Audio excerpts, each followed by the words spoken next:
2024 के चुनाव से पहले बड़ा ही दिलचस्प पड़ाव इस वक्त भारतीय राजनीति में आ चुका है। इस पर बातचीत करने के लिए इस वक्त मेरे वरिष्ठ सहयोगी रवि त्रिपाठी दिल्ली से जुड़ रहे हैं।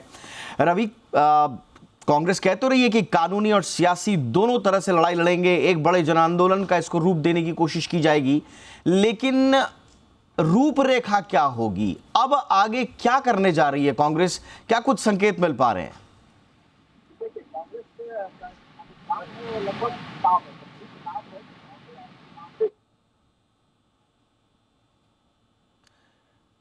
रवि की आवाज़ नहीं आ पा रही है, कोशिश करेंगे एक बार दोबारा उन तक पहुंचने की।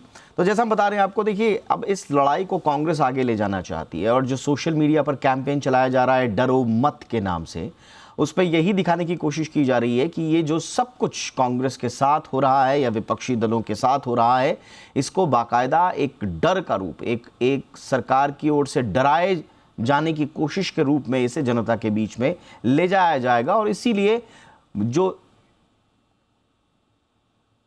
और रवि त्रिपाठी इस वक्त हमारे वरिष्ठ सहयोगी जुड़ चुके हैं। रवि, अब आगे क्या? सवाल यही। नहीं, बिल्कुल। देखिए, आपका जो सवाल है उसका जवाब यही है कि कांग्रेस पार्टी आगे के लिए पूरी रणनीति तैयार कर चुकी है और एक 5 सदस्यीय कमेटी का गठन भी किया गया है उसको फॉर्मुलेट करने के लिए, उसको इम्प्लीमेंट करने के लिए।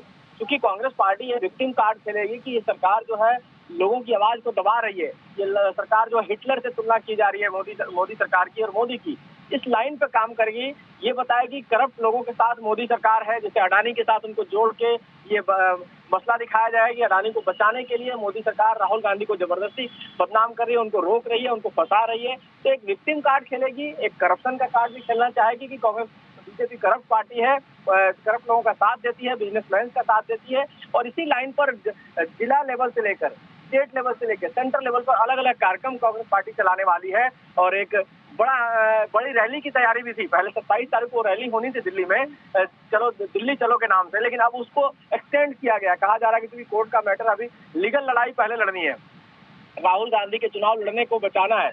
क्योंकि अगर लीगल लड़ाई में आप हार जाते हैं, इसके बाद वो कोर्ट से राहत नहीं मिलती है, तो 6 के 8 साल तक के लिए राहुल गांधी चुनाव नहीं लड़ सकते। जब चुनाव नहीं लड़ सकते तो सियासत क्या कर सकते हैं, ये सवाल होगा। तो पहले लीगल बैटल करके राहुल गांधी को इस चीज से बचाना है कि उनको चुनाव लड़ने की इजाजत मिले। और उसके बाद कहीं ना कहीं एक दूसरी लड़ाई शुरू होगी कि आपको 2024 के लिए, चाहे 2023 के लास्ट में आखिर में जो चुनाव होने हैं उसकी लड़ाई लड़नी है। कर्नाटक विधानसभा चुनाव में जहां कांग्रेस की स्थिति अच्छी दिख रही है, उसके लिए स्ट्रेटजी बनानी है। तो अलग अलग स्ट्रेटजी, एक चुनावी स्ट्रेटजी होगा और दूसरा लीगल स्ट्रेटजी होगा। ठीक। अच्छा रवि, आपसे मैं जब भी बात करता हूं बिटवीन द लाइन पढ़ने की आप भी कोशिश करते हैं। मेरे को एक बात बताइए, साइकोलॉजिकल नज़रिए से राहुल गांधी पर ये जो कार्रवाई हुई है, इसे किस रूप में देखा जा रहा है? जैसा कांग्रेस चाहती है इसको प्रोजेक्ट कराना कि एक क्रूसेड वॉरियर की तरह राहुल गांधी को जो है प्रोजेक्ट किया जाए, जिसको आपने भी कहा कि विक्टिम कार्ड के तौर पर, या राहुल गांधी की छवि इस सजा के बाद एक सजा याफ्ता राजनीतिज्ञ के तौर पर ज्यादा उभर रही है? व्यक्तिगत छवि जो है वो राहुल गांधी की किस ओर जा रही है? देखिए, 2 तरह की बात है। आप जानते हैं कि राहुल गांधी की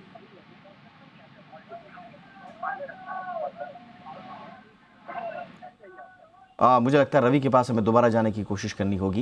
लेकिन फिलहाल जो रवि बता रहे हैं, जिस तरीके से रवि का जो आकलन है उसके मुताबिक अब कांग्रेस इस मुद्दे को लेकर सड़कों पर उतरने के लिए पूरी तरह से रणनीति बना चुकी है।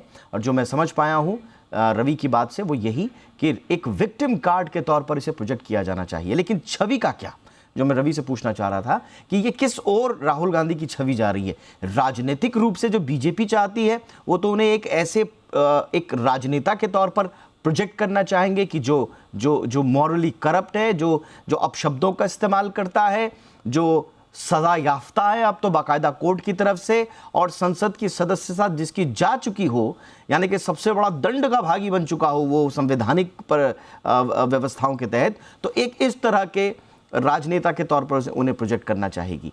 और दूसरी तरफ कांग्रेस ये चाहेगी कि राहुल गांधी को एक योद्धा की तरह, एक शहीद की तरह जो है राजनीतिक रूप से उनको प्रोजेक्ट करने की कोशिश की जाए और उसकी इस छवि के साथ वो 2024 के चुनाव में उतरे। और यही वजह है जो हमने रिपोर्ट में भी आपको बताया कि इस वक्त लामबंदी हो चुकी है पूरे विपक्ष की, राहुल गांधी के चेहरे को आगे करके। रवि हमारे साथ जुड़ चुके हैं। रवि प्लीज अपना आकलन बताइए। तो मैं यही कहा कि देखिए, जो शिक्षा है चुनाव लड़ना है, आगे का जो भी प्लान होगा, चाहे विधानसभा चुनाव में होगा, चाहे लोकसभा चुनाव